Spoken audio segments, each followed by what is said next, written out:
Salut. Aujourd'hui je fais une vidéo coup de gueule. Je crois que j'en ai pas fait beaucoup sur ma chaîne. Voire même c'est peut-être... Ah, le cadrage, pardon. C'est peut-être la première vidéo coup de gueule. Donc voilà. C'est une nouvelle facette de ma personnalité que vous découvrez ici. En fait j'étais en train de... J'étais en train de regarder... J'étais en train de manger. J'étais en train de manger une salade d'endives, la preuve. Et j'étais en train d'écouter, je vais pas le citer, un psychanalyste, ok. Donc le mec, putain il y a mon lave-vaisselle, c'est chiant. Attends, je vais arrêter le lave-vaisselle. Ah, c'est mieux, hein. Je le remettrai après, à la fin de la vidéo. Bon bref, donc du coup il y avait ce mec qui est un psychanalyste et qui pousse un coup de gueule. Pourquoi? Parce que monsieur, il en a marre qu'on mette les pervers narcissiques à toutes les sauces et que tout le monde dise que son ex-mari c'était un pervers narcissique, que sa mère c'était une pervers narcissique et qu'il y avait des pervers narcissiques partout et que notre boss c'est un pervers narcissique et blablabli et blablabla. Et en fait, alors, je ne suis pas psychologue, je ne suis pas psychanalyste, je ne suis pas professionnelle pour diagnostiquer les gens, ok? Mais j'ai été victime depuis l'enfance de personnalités qui cochent énormément de cases des pervers narcissiques. Et étant donné que j'ai été formatée à être en présence de pervers narcissiques, j'ai été un aimant à pervers narcissiques. Et notamment parce que j'étais très facile à mettre sous emprise mentale parce que je doutais de moi tout le temps, parce que j'ai pas acquis des bases de confiance en moi, parce que j'avais intégré que être méfiante c'est être méchante, donc du coup j'étais jamais méfiante envers les autres, et quand j'avais, tu sais, ce petit instinct, cette petite intuition de cette personne je la sens pas, ben je ne m'autorisais pas à exprimer ce doute et cette méfiance, et j'allais contre mon instinct et je redoublais même de gentillesse envers cette personne. Ça m'a joué d'énormes... Enfin, c'est même pas des tours en fait, c'est que ça m'a mis dans la gueule du loup, mais plusieurs fois quoi. Et ça a eu des conséquences vraiment pas cool en fait. Mon intégrité physique et psychique était en danger en fait. Donc je rigole pas. Je rigole vraiment pas, tu vois, sur les conséquences. J'ai conscience en fait des conséquences que ça a de fréquenter ce genre de personnes en fait. Voilà, facilement je pouvais donner le pouvoir en fait de décision ou de définir ma vie, mes choix en fait à quelqu'un d'autre. Et ça en fait les personnalités type pervers narcissique adorent ça. Donc en fait moi je crois vraiment que certaines personnes, parce qu'ils ont un caractère affirmé, parce qu'ils n'hésitent pas à montrer leur méfiance, parce qu'ils sont très bons à poser leurs limites, parce qu'ils se laissent pas influencer facilement, parce qu'ils savent ce qu'ils veulent, ils savent où ils vont, et que si quelqu'un leur donne des conseils, ils vont pas forcément, ils peuvent les écouter, mais en tout cas ils vont pas donner beaucoup d'importance à l'avis des autres. Ce genre de personnes, je pense c'est pas qu'ils ne rencontrent jamais de pervers narcissiques, c'est qu'ils les rencontrent, mais les pervers narcissiques voient très bien qu'ils n'auront jamais la prise, il n'y a pas suffisamment de failles narcissiques, on a tous des failles narcissiques, mais chez ce type de personnes, il n'y a pas suffisamment de failles narcissiques pour que le pervers narcissique puisse s'accrocher à leurs failles en fait. Par contre, il y a d'autres personnes, comme la personne que j'étais moi il n'y a pas si longtemps que ça, et j'ai travaillé très très dur pour sortir de ce schéma psychologique là, qui là vraiment, mais c'est genre, c'est jackpot en fait. C'est une personne qui à la fois essaye d'être toujours optimiste et joyeuse et qui a beaucoup d'amour, un grand cœur, beaucoup de joie à partager, beaucoup de bienveillance, mais en même temps qui est extrêmement naïve, qui sait pas poser ses limites, qui doute tout le temps d'elle ou de lui. Voilà, et ça en fait, les pervers narcissiques le sentent et vont en fait tout le temps vers ce type de personnalité. Ce qui fait qu'il y a des personnes qui ne voient jamais en fait la facette destructrice, perverse, manipulatrice des pervers narcissiques, et il y a des gens qui le voient tout le temps.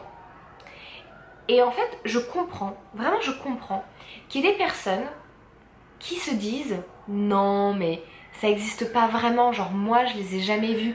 Et puis moi, il y a mon collègue là, je sais pas, on va l'appeler Hubert.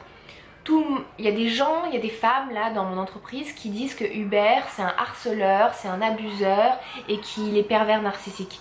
Mais moi Hubert, quand je prends mon café avec lui, ben, il est super sympa, il essaye pas de m'abuser, il essaye pas de m'arnaquer, il a jamais essayé de me violer, voilà donc où est le problème en fait? Moi je suis persuadée qu'Hubert c'est un mec gentil parce que moi j'ai vu sa facette Hubert mec gentil.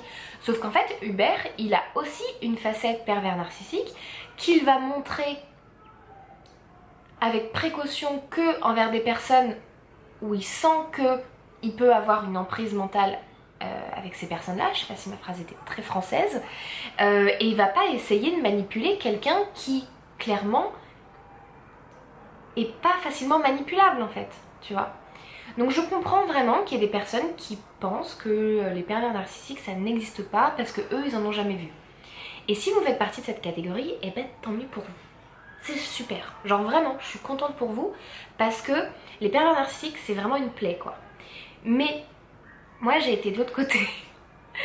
Et d'ailleurs pour info, maintenant je suis dans un stade de ma vie où en fait il y a des pervers narcissiques que j'ai identifiés autour de moi parce que maintenant j'arrive vraiment à les spotter vraiment plus facilement. Je dis pas que mon radar est imparable, hein, il y a toujours des choses que je vois pas, mais en tout cas j'arrive mieux à le repérer. Et notamment, j'arrive mieux à le repérer parce qu'en fait je regarde les personnes avec qui ils sont en relation proche. Donc typiquement, si c'est un mec avec qui sa nana, tu vois, comment sa nana elle est en fait. Comment lui, il parle de sa nana devant elle et en public quand elle est pas là. Je prends cet exemple mais ça peut être l'inverse, hein. Ça peut être une femme qui est pervers narcissique avec comme victime son compagnon ou un homme ou une femme, enfin tous les cas sont possibles, hein, vraiment. Moi c'est un exemple parce que c'est l'exemple que je connais le plus dans ma vie, mais je suis pas en train de dire que c'est tout le temps le cas.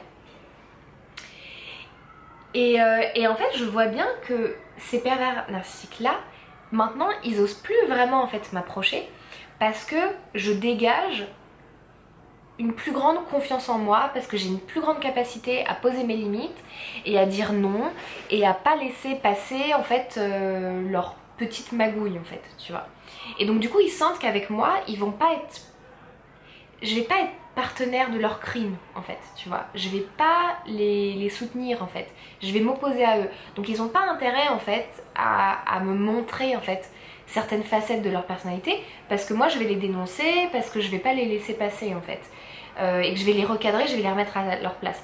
En fait les pervers narcissiques c'est comme des petites 5 ans quoi, qui se croient tout puissants et qui aiment sentir la puissance qu'ils ont sur les autres. Tu sais c'est typiquement le petit qui va écraser des fourmis parce qu'en fait il aime ce pouvoir qu'il a sur les fourmis en fait, tu vois, il a le pouvoir de vie ou de mort sur les fourmis. Mais en fait un pervers narcissique c'est un petit de 5 ans et la victime d'un pervers narcissique, dans les yeux du pervers narcissique c'est une petite fourmi. Et en fait pourquoi on dit que c'est un pervers narcissique, c'est qu'en fait il y a des mécanismes pervers. Le pervers aime voir qu'il a du pouvoir sur les autres et notamment en faisant du mal aux autres. Donc si par exemple moi j'ai eu un compagnon avec qui on était en relation ouverte, alors ça les relations polyamoureuses et les pervers narcissiques je crois que c'est jackpot quoi. Et en fait il faisait exprès de me mettre dans des situations pour en fait me faire souffrir et me montrer en fait que dans la relation qu'il avait avec moi il était pas heureux, mais par contre quand il était en relation avec une de ses partenaires, bah là en fait il allait super bien, c'était merveilleux, il faisait des trucs que moi j'avais envie de faire mais qu'on faisait pas ensemble parce que nous on n'avait pas le temps, parce qu'on était un peu pris dans un quotidien. Et par contre avec elle, tu vois, si typiquement j'avais envie d'aller voir un film au cinéma, nous on n'avait jamais le temps. Et puis après quand finalement on avait le temps d'y aller, il me disait oh bah non j'y suis allée avec mon autre copine, tu vois. Et en fait ça me faisait mal. Et quand j'essayais de communiquer avec lui et que je lui disais tu sais quand même j'aurais bien aimé que tu me priorises, que ce film par exemple on aille le voir ensemble, tu vois, ou j'aimerais bien qu'on arrive à passer du bon temps ensemble parce qu'apparemment avec moi c'est que le temps pourri et avec les autres c'est tout le temps des bons moments, donc voilà, j'aimerais bien, tu vois, qu'on arrive à trouver des bons moments et tout, tu vois. Ben en fait, ça le faisait jouir que je lui explique que j'étais en souffrance en fait. Et lui, il était pas du tout dans une optique d'essayer de trouver une solution avec moi en fait. Lui, il était juste dans une optique de ok, je collecte des infos, qu'est-ce qui fait mal? C'est quand elle est où la faille? Il est où le bouton où je peux appuyer pour te faire encore plus mal? Ah, c'est que toi en fait ça te rend triste quand t'as l'impression que je suis heureux avec les autres et pas avec toi. Et ben je vais encore plus amplifier ça. Mais je vais te faire croire que je vais faire en sorte de résoudre le problème. Mais en fait, mon intérêt, c'est que tu continues à souffrir. Mon intérêt, c'est que tu continues à être dans cette problématique en fait. Parce que j'aime voir que tu souffres. Et franchement, hein, moi je suis pas du tout comme ça.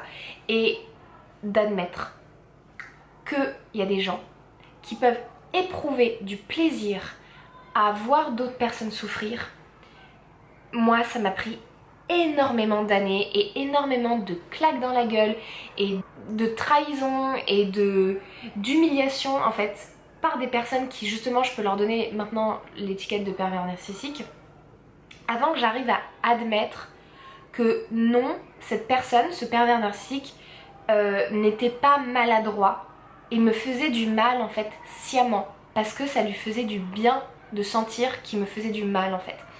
Et ça, d'admettre ça en fait, d'admettre que oui, il y a des gens qui aiment faire du mal à d'autres gens en fait, parce que ça leur nourrit quelque chose en eux, moi ça a été hyper difficile à accepter, genre vraiment hyper difficile.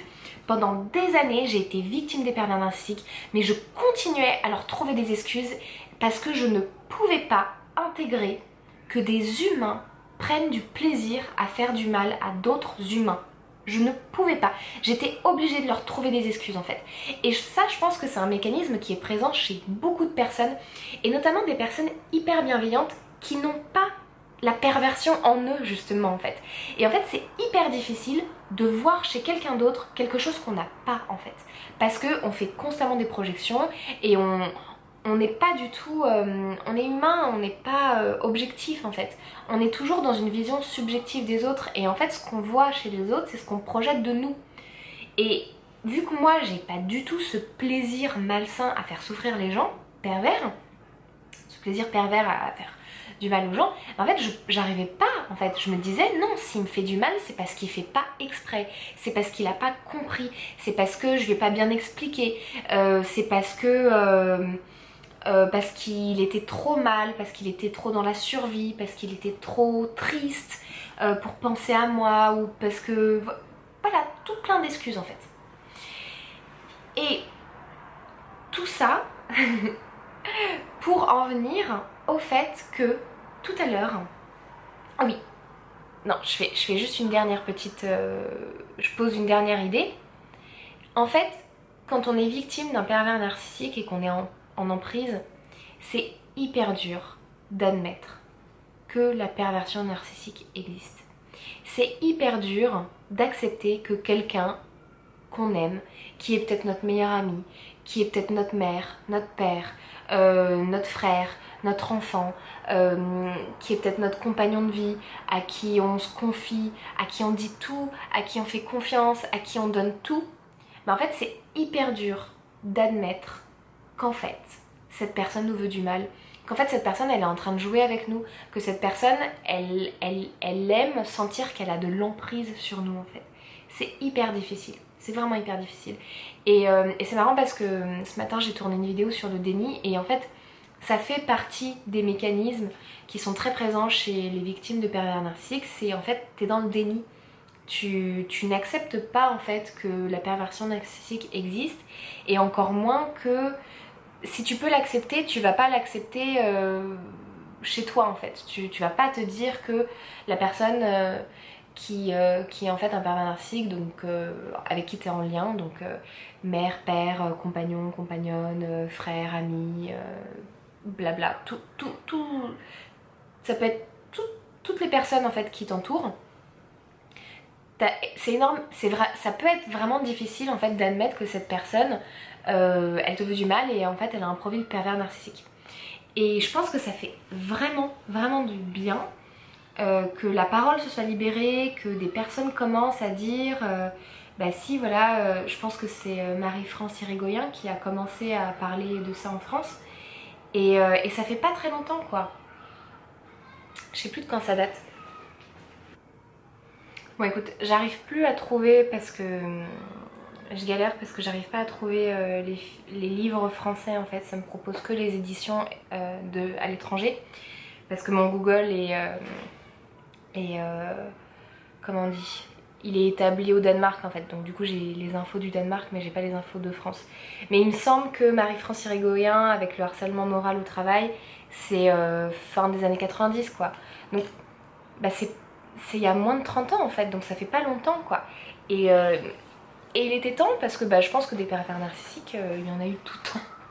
Et en fait avant on n'en entendait pas parler, et c'est vrai que si t'en entends pas parler, bah, ça n'existe pas, et c'est encore plus difficile de sortir du déni s'il y a quelque chose qui n'existe pas.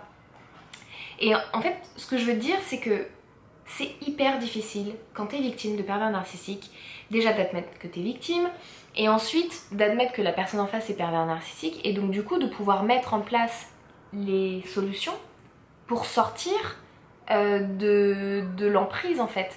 Et les solutions, la meilleure en fait c'est de couper et de partir. C'est pas toujours possible, mais quand c'est possible c'est vraiment la meilleure solution en fait. Et c'est difficile de s'en rendre compte qu'on est victime, c'est difficile de mettre en place les solutions, et c'est déjà un énorme parcours du combattant, et ça aide énormément, pardon pour la notification, ça aide énormément qu'on en parle de plus en plus des pervers narcissiques, qu'on décrypte de plus en plus les mécanismes, comment ils font, et qu'on soit en fait de plus en plus averti. Parce que plus t'es averti de la manipulation... Ah, je suis désolée. Hop, c'est mon chéri qui m'envoie des cœurs et des photos. Je regarderai ça après. Mais plus on est averti, plus c'est facile de repérer en fait. Et plus on repère vite dans la relation, plus c'est facile de ne pas entrer sous emprise, ou alors de sortir de l'emprise en fait. Parce que plus on passe de temps avec un pervers narcissique, plus c'est difficile en fait de sortir de son emprise. Alors que si dans les 2 premiers mois de la relation avec, on va dire avec un mec, tu repères qu'il y a des drapeaux rouges, tu vois, comme on dit en anglais, des red flags, et tu repères que le gars c'est un pervers narcissique, bah, c'est beaucoup plus facile en fait de te sortir de cette situation, plutôt que si ça fait 10 ans que t'es en couple avec cette personne, que t'es marié et que t'as un enfant, tu vois. Là c'est un petit peu plus compliqué. Et en fait, parfois, j'entends des professionnels, des psychiatres, des psychologues, des psychanalystes dire que les pervers narcissiques n'existent pas et qu'il faut arrêter de les voir partout. Et ça, en fait, ça me saoule. Vraiment, ça me saoule parce que, ok, je peux comprendre que toi, dans ta vie quotidienne, avant t'entendais. Puis souvent c'est quand même des psychanalystes ou des psychologues de l'ancienne génération, tu vois. Et genre là ils ont au moins 60-70 ans, tu vois. Et c'est vrai que eux, au début de leur carrière, ils devaient pas entendre parler de ça, notamment de leurs patients, de leurs clients, parce qu'en fait c'était pas démocratisé. Mais maintenant en fait c'est quelque chose, il y a plein de bouquins, si tu vas dans les librairies, il y a plein de bouquins sur les pervers narcissiques, si tu vas sur YouTube il y a plein de vidéos sur les pervers narcissiques, et l'information circule énormément. Et c'est vrai en fait qu'il y a plein de petites choses chez les gens qui peuvent faire penser à des pervers narcissiques. Et c'est vrai que c'est difficile en fait d'établir un diagnostic, parce que concrètement le pervers narcissique, déjà de 1, ils vont pas vraiment. En fait, ils sont en déni ultime. Donc pour eux, tout va bien. Donc ils vont pas vraiment en fait avouer que oui, ils ont un problème, oui, ils ont des peurs, oui, ils manipulent les gens, oui, ça leur fait du bien de sentir qu'ils ont du pouvoir sur les autres en faisant du mal aux autres. Ils vont pas dire ça en fait. Jamais. Mais jamais, jamais, jamais en fait. Donc il y a toujours la possibilité d'avoir un doute en fait face à un pervers narcissique, parce que même si tu le confrontes, il va jamais avouer en fait que c'est un pervers narcissique. Il y a personne qui dit oui, moi en fait je suis un pervers narcissique, j'aime sentir que j'ai du pouvoir sur les autres en leur faisant du mal et en les faisant souffrir. Non, en fait, ça marche pas comme ça. Donc déjà, il y a toujours un peu la place au doute. Mais si en plus, il y a des professionnels de la santé mentale et psychiatrique qui te disent que les pervers narcissiques n'existent pas, mais alors là, comment tu fais en fait? Comment tu fais toi, tu vois, pour... sur quoi tu t'appuies, sur quoi tu te bases en fait? Enfin, moi je trouve vraiment, ça me fait mal quand j'entends quelqu'un dire ça. Mais je peux comprendre que lui, il est saoulé parce que tout le monde vient à son cabinet et lui dit « je pense que mon mari est un pervers narcissique, je pense que ma femme est un pervers narcissique ». Alors qu'en fait non, c'est pas forcément des pervers narcissiques. Mais c'est pas grave, enfin... Moi je pense qu'il vaut mieux avoir sur 10 personnes, 8 personnes qui pensent que quelqu'un dans leur famille est un pervers narcissique et qu'ils se trompent et que voilà, avec leur thérapeute ou avec les amis, ils reviennent à la raison et ils se disent bon bah non en fait oui parfois cette personne manipule et ment mais en fait au fond il n'est pas vraiment méchant, et que 2 personnes qui soient réellement victimes du pervers narcissique là soient vraiment appuyées, soutenues et qu'on remette pas leurs paroles en doute, parce que c'est hyper difficile d'être une victime d'un pervers narcissique. Et en plus souvent en fait les victimes de... Moi c'est ce qui m'est arrivé très souvent. En fait quand t'es victime de pervers narcissique, t'es désorienté, t'es pas sûr de toi, t'arrives et tu dis je crois que il me manipule mais je suis pas sûre. Enfin même déjà le mot manipulation c'est rare en fait de pouvoir le sortir de la bouche d'une personne qui est victime d'un pervers narcissique et qui est sous emprise en fait. Et souvent la personne qui est sous emprise en fait, elle va pas avoir envie de dire du mal de son bourreau, de son pervers narcissique. Elle va pas avoir envie de le dénoncer, de mettre à jour, tu vois. La victime elle est complice du bourreau en fait. Et c'est ça qui est un peu paradoxal, mais c'est vrai, c'est comme ça, le cerveau humain fonctionne comme ça, tu vois, on peut rien y faire quoi. Et je crois que je me suis perdue dans ma pensée. Donc déjà c'est hyper difficile de sortir la victime de son emprise. Mais si en plus, ce qui arrive souvent, la victime, elle est ce qu'en anglais on appelle gaslightée, on lui dit mais non, tu te fais des films, mais déjà les pervers narcissiques c'est un truc à la mode, ça existe pas, et puis arrête, c'est toi aussi, t'as qu'à pas l'écouter, t'as qu'à pas douter, t'as qu'à pas être une victime en fait, tu nous saoules, tu vois. Bah en fait, ce genre de discours, bon c'est rare que ça soit aussi violent, mais parfois c'est un petit peu ce qu'il y a en sous-titre en fait de ce que tu te reçois, tu vois, quand t'es victime d'un pervers narcissique en fait. C'est au fond, c'est un peu de ta faute, tu vois, c'est toi aussi, tu te laisses manipuler, c'est toi aussi, tu te laisses mettre sous emprise, pourquoi t'es naïve, hein, pourquoi et puis voilà, en même temps, on va pas trop te soutenir, non mais il est maladroit. Moi, tu sais moi j'ai passé mon enfance à dire qu'une personne de ma famille était... ça allait pas. Genre vraiment que son comportement était pas ok. Et j'ai passé toute mon enfance à me le dire. Et toute mon enfance, on a passé du temps à me convaincre du contraire. Et même pire en fait, à me dire que c'était de l'amour. Que c'est juste que cette personne était maladroite, mais qu'en fait c'était de l'amour.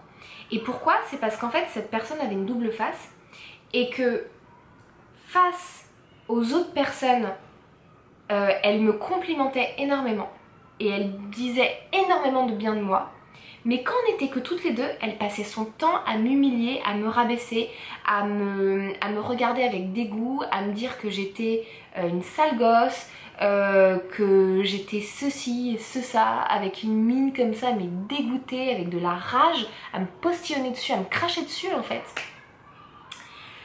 Et donc du coup les gens en fait ne comprenaient pas que moi je puisse dire que cette personne en fait elle avait un problème et elle avait pas des bonnes intentions envers moi, parce qu'en fait cette personne, quand j'étais pas là et qu'elle parlait aux autres, elle disait toujours oh mais elle est merveilleuse et elle est vraiment très intelligente et elle est vraiment super et tout. Donc moi en fait j'avais vraiment l'air d'être une personne horrible en fait, parce que moi j'arrivais et je disais elle est horrible, puis j'étais dans l'émotion, j'étais enfant, tu vois. Et, et en fait ça c'est quelque chose que les victimes de pervers narcissiques sont très souvent confrontées en fait. C'est qu'en fait les pervers narcissiques ils sont malins en fait, ils cachent bien leur jeu. Ils vont pas être pervers narcissiques avec tout le monde en fait. C'est pas des gens qui sont des connards avec tout le monde en fait. C'est des gens qui vont choisir une ou deux cibles, voire trois, tu vois, et qui vont s'acharner sur eux en fait. Sur la cible, sur la victime en fait. Et, et c'est difficile. Et en fait, on a besoin, je pense, de plus de vigilance, de plus de soutien, de plus de personnes qui sont informées. Et on n'a pas besoin du discours de calmez-vous avec les pervers narcissiques, arrêtez de voir des pervers narcissiques partout. Moi je suis pas d'accord. Moi dans ma réalité, il faut que les gens voient plus en fait la perversion quand elle est présente. Et d'ailleurs en fait elle est présente à d'autres niveaux en fait, parce que pourquoi c'est aussi facile aussi d'être dans le déni par rapport au comportement toxique et à la perversion? C'est parce qu'en fait on baigne dedans. Parce que les pseudo-films romantiques où le mec en fait il maltraite la nana, bah en fait souvent il a un profil pervers narcissique en fait. Sauf que on le romantise, on glorifie, on dit que c'est cool, tu vois. On est vraiment dans un moment aussi où on va glorifier les tendances psychopathologiques, les tendances narcissiques et perverses. En fait, on est dans un monde pervers, ne serait-ce que les réseaux sociaux en fait. C'est une dynamique perverse. La dernière fois je regardais un reportage YouTube, je crois que c'est Fabrice Olicard, je suis plus sûre. Il me semble que sur sa chaîne secondaire il a fait comme ça des vidéos, et il en faisait une sur Tinder. Et en fait il expliquait, je crois qu'il a pas dit le mot pervers, mais en gros il expliquait à quel point le principe de Tinder est pervers en fait. Parce que ce qu'ils te vendent, c'est que tu vas trouver l'amour de ta vie, mais en fait, ils n'ont aucun intérêt à ce que tu trouves l'amour de ta vie, parce que si tu trouves l'amour de ta vie, t'es plus célibataire et t'es plus sur Tinder. Donc en fait, c'est un fonctionnement pervers. Et on est constamment dans des fonctionnements pervers en fait. Et c'est peut-être aussi pour ça qu'il y a une résistance en fait à admettre la perversion. C'est qu'en fait, et moi c'est vrai que ça me l'a fait, en fait à partir du moment où j'ai accepté qu'il y avait des humains que je connaissais, avec qui j'étais intime, qui pouvaient me vouloir du mal en fait, bah je me suis rendu compte que ces humains en fait, ils avaient peut-être aussi créé des compagnies, créé des services, peut-être aussi qu'ils prenaient des décisions politiques, et peut-être en fait que j'étais dans un monde où ces mécanismes de perversion, ces mécanismes de manipulation, en fait, ils étaient peut-être pas présents que à l'échelle relationnelle et individuelle, mais ils étaient peut-être aussi présents à un niveau plus systémique. Et c'est dur en fait. C'est dur de s'en rendre compte, c'est dur de sortir de sa bulle de je suis dans... je pense que c'est un peu grandir aussi, tu vois, c'est un peu devenir adulte, mais c'est dur de sortir de cette bulle de voilà, je suis avec des gens bienveillants et tous ensemble, entre gens bienveillants, on va faire en sorte qu'on vive dans le meilleur des mondes, et il va suffire que je fasse du développement personnel, que je travaille un petit peu ma communication avec de la communication non violente pour que tout se passe bien en fait, que tout soit fluide et que je sois heureuse dans ma vie. Bah non. Non. Ça marche pas comme ça. Et c'est pour ça que moi ça m'énerve quand j'entends des gens, voilà, c'était mon coup de gueule à la base, c'est pour ça que ça m'énerve quand j'entends des gens dire arrêtez avec les pervers narcissiques, là vous nous en sortez à toutes les sauces, vous les voyez partout. Bah oui, parce qu'en fait d'un certain côté, la perversion narcissique, je dis pas les pervers narcissiques, mais la perversion narcissique est un peu partout en fait. On est dans un monde pervers et on est dans un monde narcissique en fait. Donc c'est pour ça aussi que on peut le voir se projeter un peu partout et notamment sur des facettes, sur des personnalités en fait. Parce que c'est présent un peu partout en fait, oui. Donc oui, en fait, on peut le voir un peu partout. Alors après, je suis d'accord, faut pas partir dans un délire paranoïaque.